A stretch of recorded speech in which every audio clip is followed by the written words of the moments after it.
Hello everybody, and welcome back. Last time, after fighting in the desert, we fell unconscious and somehow ended up in the new resistance base. And we met the new commander and agreed to help him out. And that is exactly what we're going to be doing now. A couple of things before we get started. Off screen, I did a little bit of training, I guess. And I upgraded the Sea Saber and the Buster as well as the Chain Rod. So for the Sea Saber we now have the triple slash combo, and we can actually have a fully charged Buster shot. And well, for the Chain Rod, not that we'll be using it that much aside from the very next stage, but I made it so you can use the charge shot, which I believe looks exactly the same as it did for the triple rod. Alright, so one more thing. We can technically now go and visit the soldiers in the resistance base, but there's an issue, and I don't know why it's this way, but for whatever reason, even though the resistance base has a total of 5 floors, right now we can only go to floor 2, 3 and 4. So since I want to make sure that we visit all of them in one go, I'm going to leave that for later. So for now we'll just go ahead and select a mission. And one other thing, I forgot to mention, but if you speak to the operator, you can then go to any stages that you may have already completed, and this is how I managed to grind the Sea Saber and Buster and the Chain Rod. But for now, let's talk to El Paiso.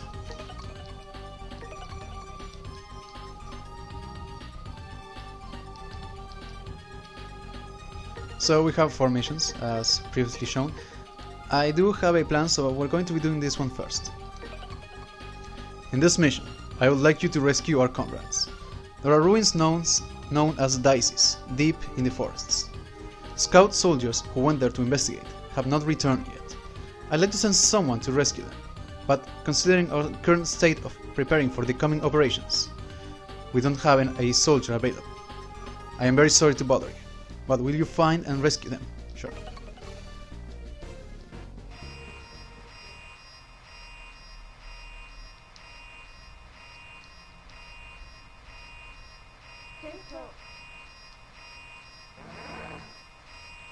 Good luck.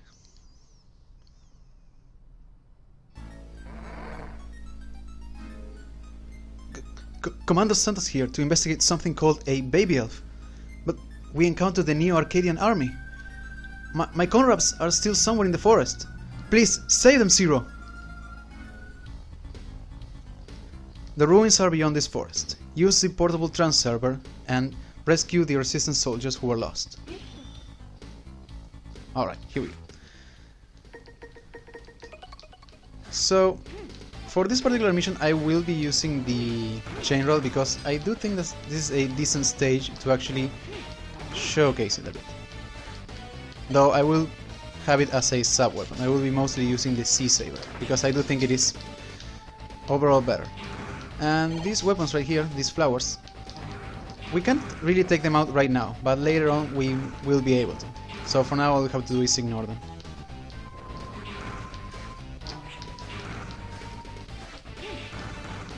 There we go.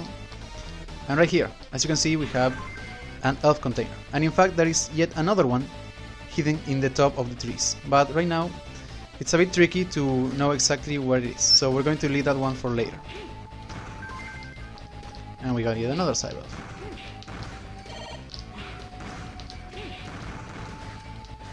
Also, that enemy right there, the Pantheon soldier. We can actually use the Chain Rod to remove its shield, so it is somewhat useful in that regard.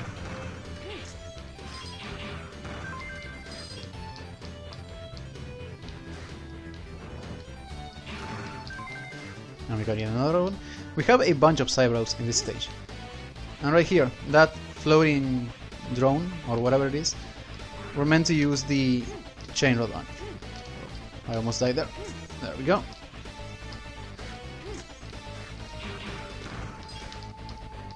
Alright. So up there we have a Pantheon that has a very mean placement, I would say.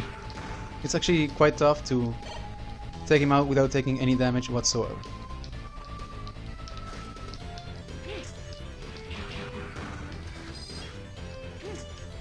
go.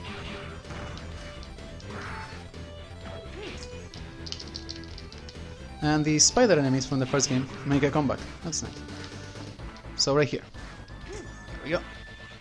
We can use the chain rod to actually balance and get another cyber container.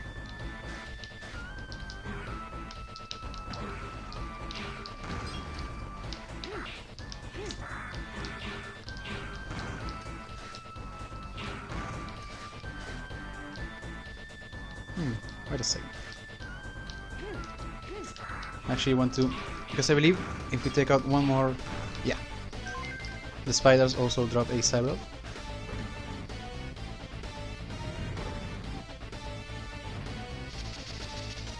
And here we have the Mimos. We can just shoot him from here, or if we use the chain rod, we can actually pull out that platform.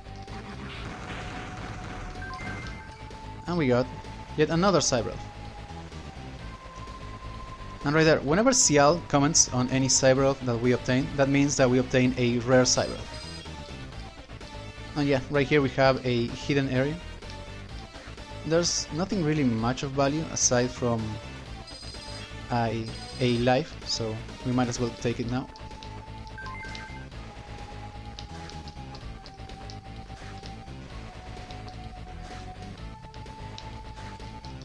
Alright.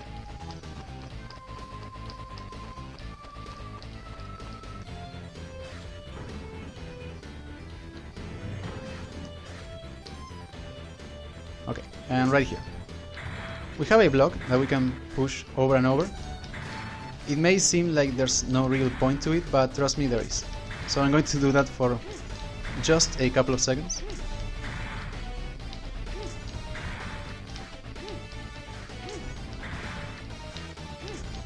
Hopefully it will not affect the clear time of the mission too much.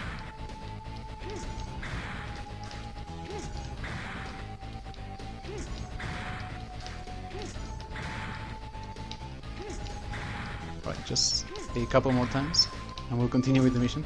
Sorry about the interruption.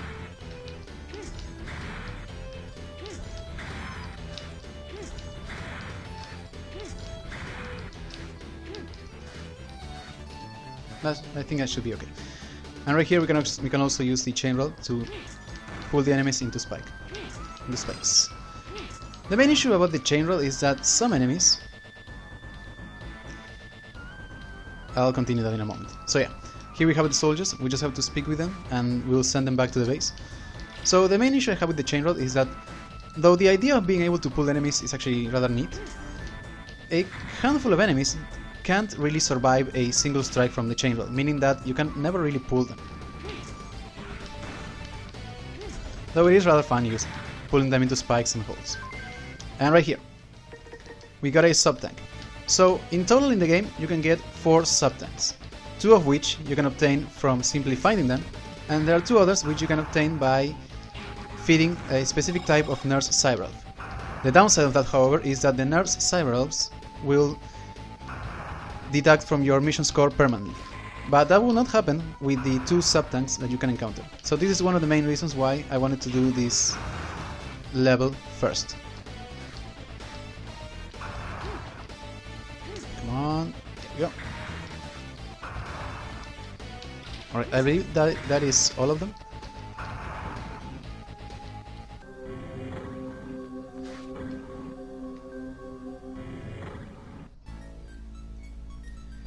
Give that back, and your life may be spared. What are you waiting for? Run! This is a restricted area, even for us Neo-Arcadians. You will never live here alive.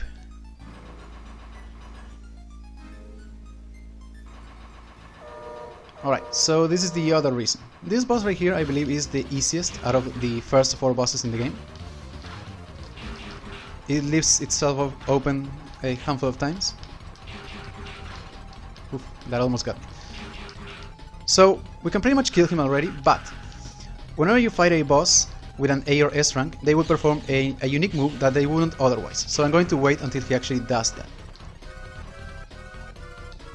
Okay, that, right there. That is its special move or EX skill. No! If only that baby elf wasn't stolen. I could have easily destroyed the nameless soldier. Sorry.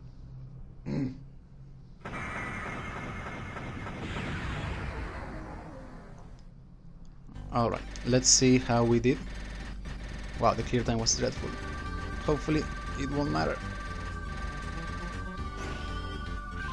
Well, just barely, but it works. And we got the EX skill of High Leg Urobuckle, the laser shot. And this is what I wanted. A new form has awakened. The power form has become available.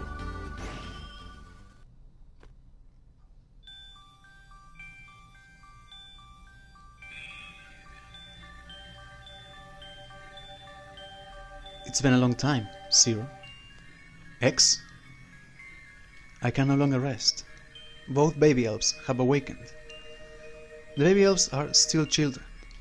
They cry for their mother as they tremble from the loneliness. What's your point, X? The baby elves will do anything to reunite with their mother, stir the humans' minds and bring chaos. It is all to meet their mother, the Dark Elf. The Dark Elf that I sealed. Wait, X! The Dark Elf.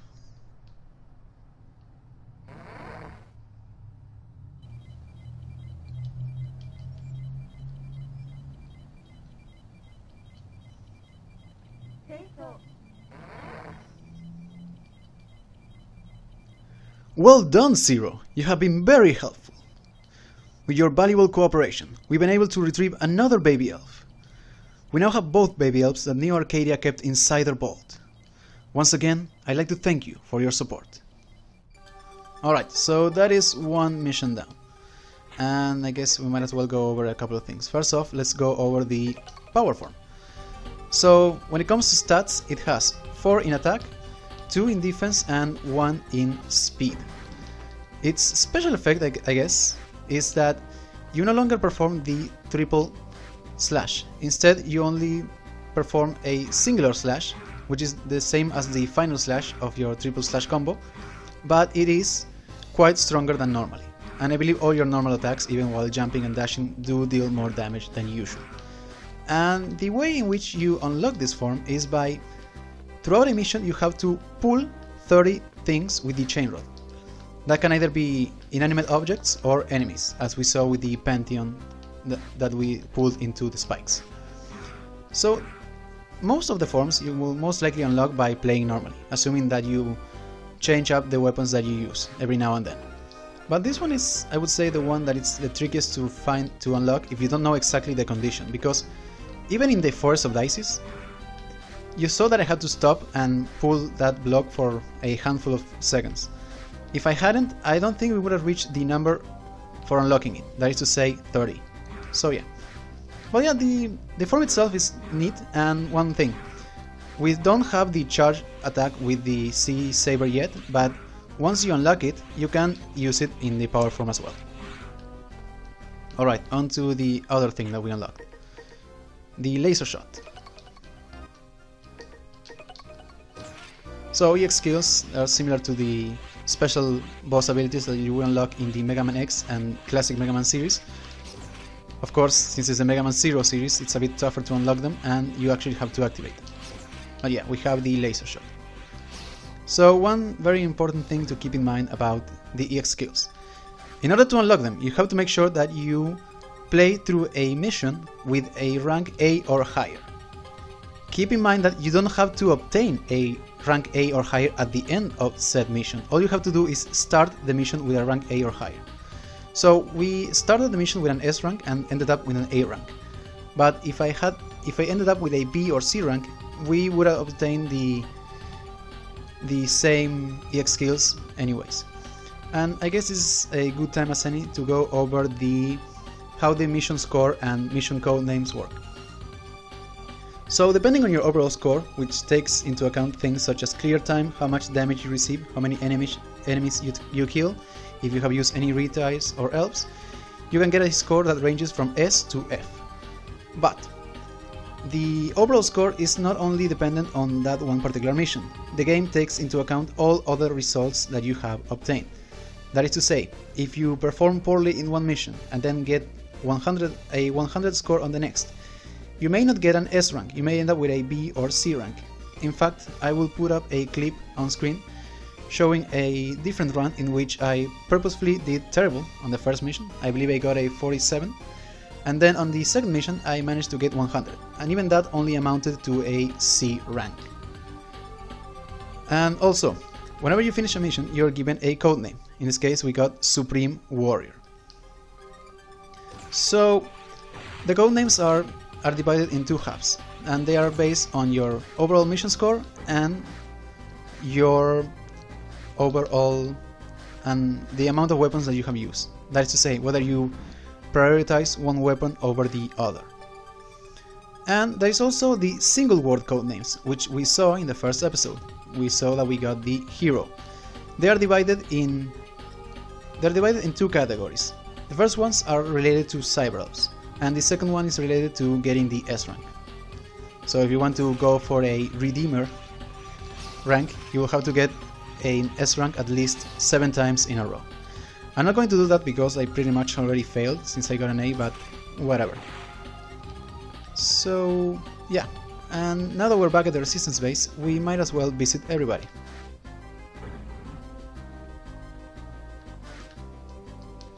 What's happening, Zero? If you have time, please talk to old Andrew. I want to listen to his stories, but I am needed here. If you talk with him, maybe you'll get something good out of it. So that is a hint, and we'll actually go talk to Andrew later. But now, for whatever reason, we can actually go further up. So first, let's explore the base from top to bottom. Because right here, we got a cyber elf. And I don't believe there's anything on the other side, no. So now let's go talk to the soldiers in the towers. Mr. Zero, leave this area to me. I'll take care of any enemies by myself. Alright?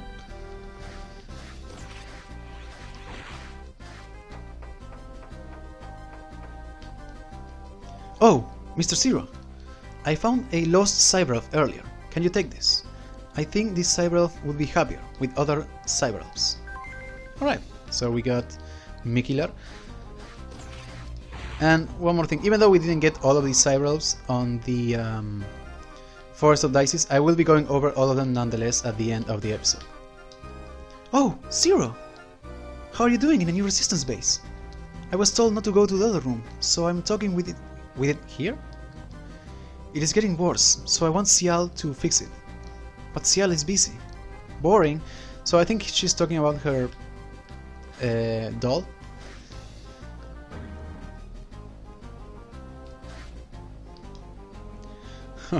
You're doing very well, newcomer. Now, you must defeat me to move on. No, I was only kidding. Is that all you have to say? Do you know Cial?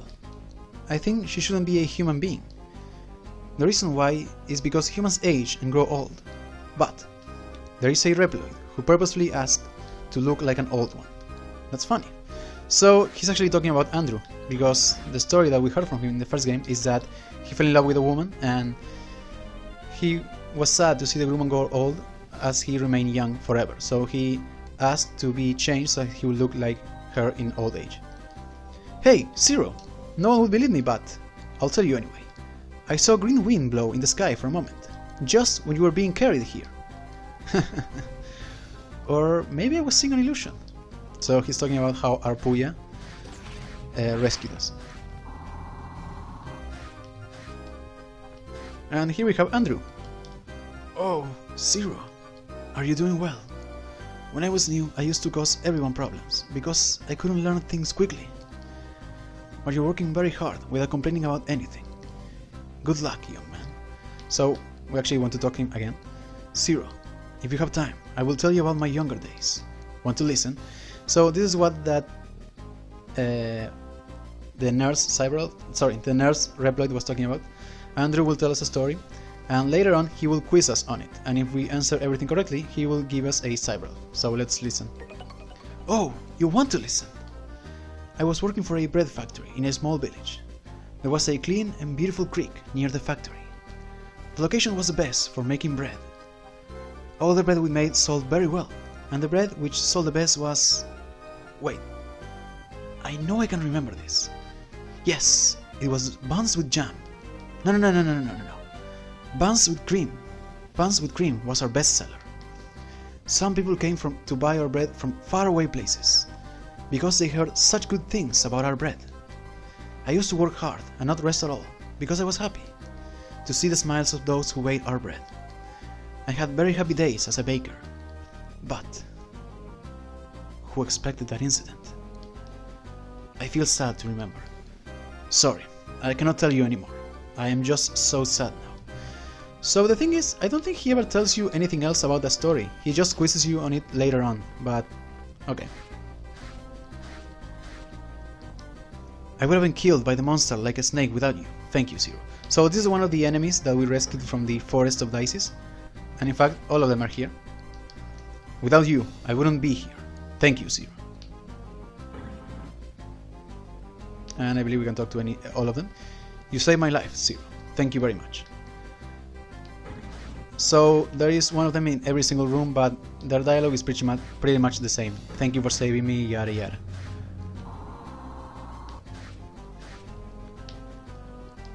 The pictures of the bosses in the monitors of the commander's room is taken by an advanced team who use very impressive spy techniques. It must have been very risky to take the pictures. So I actually really like this line of dialogue because it gives an explanation and it really makes it clear how much the resistance base has improved. They have far more resources than they did in the first game. They have actually an Intel team that can take on pictures of the bosses.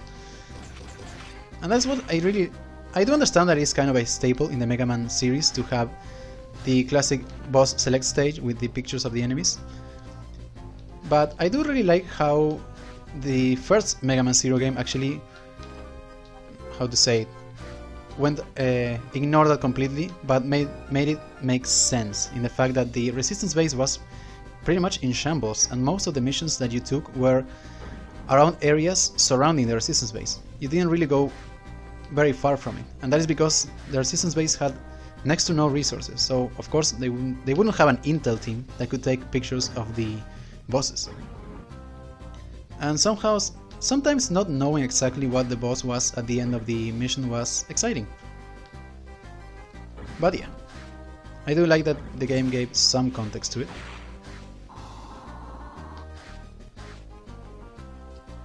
Zero, I worried about you very much. I'm sorry. I have been working so hard in these days in order to please El Paiso. I wish I could do operations in that control room.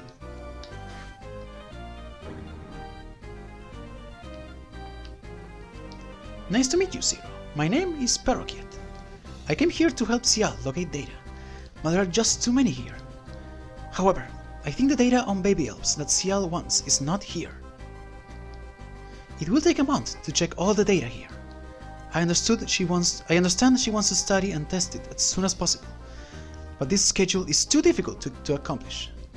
By the way, I never seen such a beautiful elf. So he is talking about the baby elves, I think. Alright, we're almost done.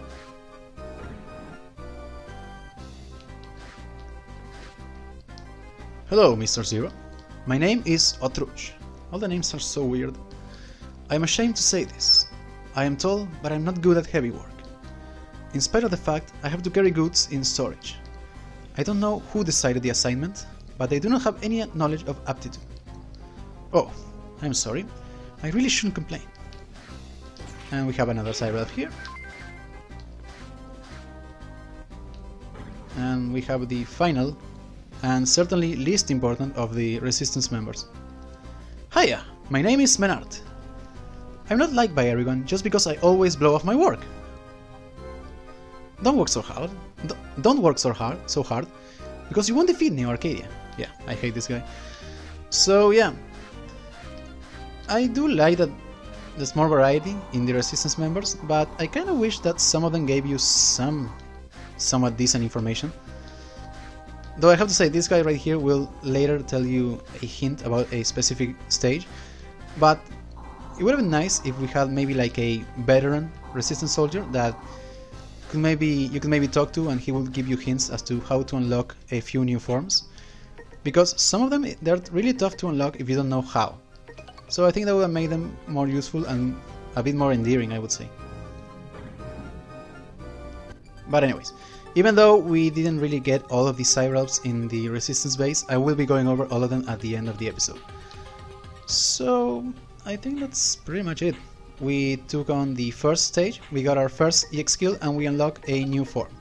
And we also got a couple of elves and a sub-tank.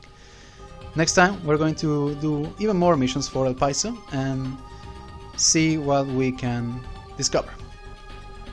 See you guys then. Keref is a small nurse Cyber-Elf. She has a bunch of duplicates, she requires no energy crystals at all, and her effect is that she will restore your vitality by a moderate amount. And she has a temporary point deduction of 1. Yepi is a medium nurse Cyber-Elf. She has a couple of duplicates, she requires 250 energy crystals, and her special effect is that she will boost your vitality by 4 points. And she has a permanent point deduction of 5 on the first stage that she is used, and then 2 in any further stages. Mikilar is a small nurse Cyber-Elf. She has a couple of duplicates, she requires no energy crystals at all, and her effect is that she will create a shield around you that turns enemy bullets into health drops. And she has a temporary point deduction of 1. Stika is a small animal Cyber-Elf. It has a couple of duplicates, it requires no energy crystals at all, its effect is that it will immobilize enemies by sticking to them, and it has a temporary point deduction of 1.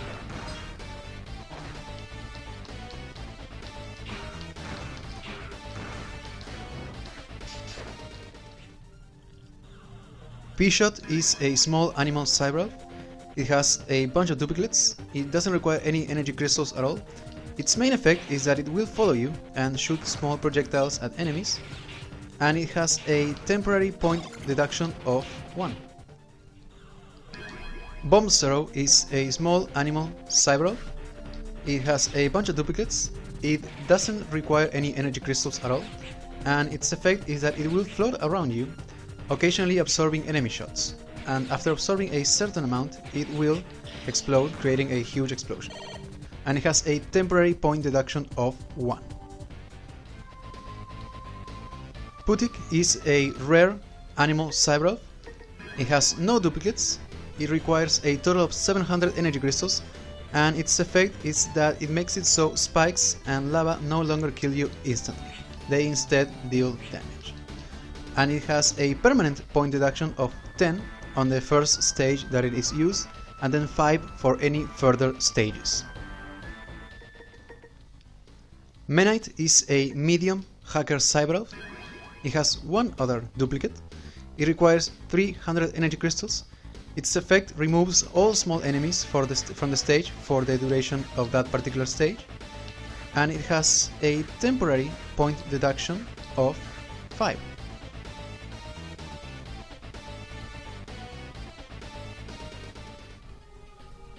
Ashiro is a small hacker Cyber-Elf. It has a couple of duplicates, it doesn't require any energy crystals at all, and its effect is that it will change your rank to A.